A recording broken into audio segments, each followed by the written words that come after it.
ઓમ નમસ્કાર. યોગ તંદુરસ્તી માટે રામબાણ ઇલાજ છે. પણ યોગ કેવી રીતે કરવા, શરૂઆત કેવી રીતે કરવી? તો કોઈ પણ મંદિર કે કોઈ પણ પર્વત ઉપર ચડવું હોય તો પહેલા પગથિયેથી શરૂઆત કરવી પડે. એવી રીતે તમારે યોગની શરૂઆત કરવી હોય તો પ્રથમ ભસ્ત્રિકા પ્રાણાયામ કરવું જોઈએ. આસનો ઘણા બધા છે, તો આસનો કરવા, પ્રાણાયામ કરવા, તો એ બધાય કરતાં શરૂઆત તમારે ભસ્ત્રિકા પ્રાણાયામથી કરવાની. 5 મિનિટ ભસ્ત્રિકા પ્રાણાયામ કરો અને શરૂઆત 10-15થી શરૂઆત કરો, ધીરે ધીરે વધી અને નિયમિત 30 વખત ભસ્ત્રિકા કરી નાખો. ભસ્ત્રિકા પ્રાણાયામ કેવી રીતે કરવું? તો સિદ્ધાસનમાં બેસો, વજ્રાસનમાં, સુખાસનમાં, પદ્માસનમાં, કોઈ પણ આસનમાં બેસી જાઓ. અને આસનમાં ન બેસી શકો તો ખુરશી પર બેસીને પણ કરી શકાય. અને એ રીતે પણ ન ફાવે તો, અને વધારે પડતી તકલીફ હોય તો પથારીમાં સૂતા પણ આ પ્રાણાયામ કરી શકાય એવું પ્રાણાયામ છે ભસ્ત્રિકા પ્રાણાયામ. પ્રથમ પ્રાણાયામ છે. 7 પ્રાણાયામોના 7 વિડીયો મૂકવાનો છે. એમાં પહેલો આ પ્રાણાયામ છે ભસ્ત્રિકા. સિદ્ધાસનમાં બેસી જ્ઞાન મુદ્રામાં બેસવું. કેવી રીતે શરૂઆત કરવી? આંખો બંધ કરી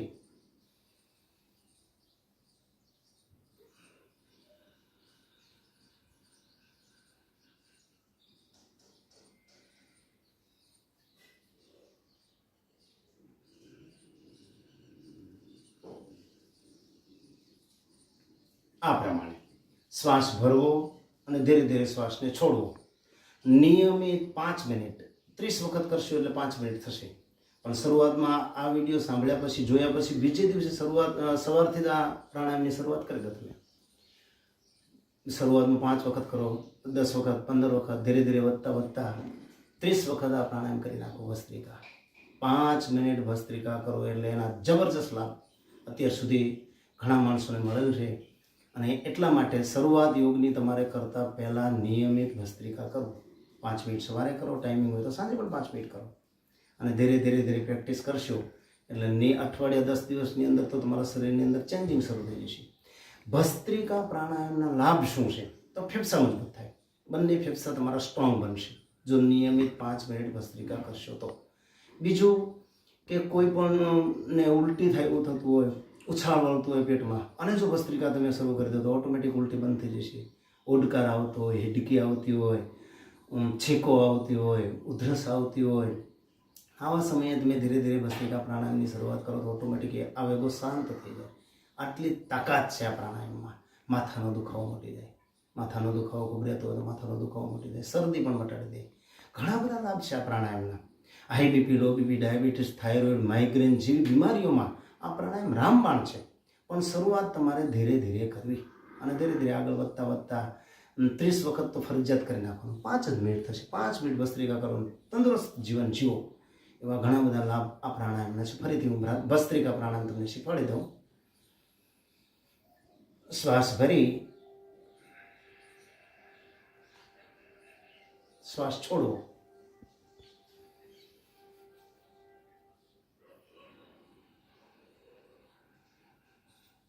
શ્વાસ ભરી શ્વાસને છોડો એટલે એક ભસ્ત્રિકા. આવા 30 ભસ્ત્રિકા કરી નાખો. નિયમિત 5 મિનિટ ભસ્ત્રિકા પ્રાણાયામ કરજો. યોગની શરૂઆતમાં પ્રથમ પગથિયું ભસ્ત્રિકાનું. અને આ 30 વખત કર્યા પછી ઝડપથી 10 વખત જો શક્ય હોય તો કરજો.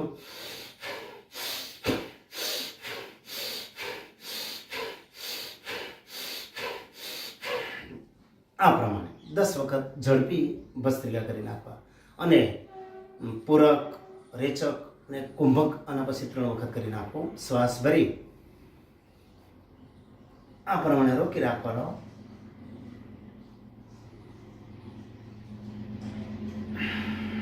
ધીરેથી શ્વાસને છોડી દેવાનો. કાઉન્ટિંગ કરવાનું. શરૂઆતમાં 10 વખત, 20 વખત, 30 વખત, ધીરે ધીરે વધતા 30, 50 સુધી ગણો અને 100 સુધી ગણતરી કરી શકાય. એવી રીતે 3 વખત કુંભક કરી અને આ પ્રમાણે ભસ્ત્રિકા કરી નાખવાનો. શ્વાસ ભરી રોકી રાખવાનો. આ બેનો ઉપયોગ કરી નાક બંધ રાખવાનો, ઘડીક રોકવાનો.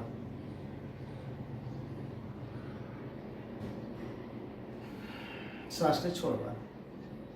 5 મિનિટ ભસ્ત્રિકા કર્યા પછી ઝડપી 10 વખત અને 3 વખત આ રીતે કુંભક કરી નાખો.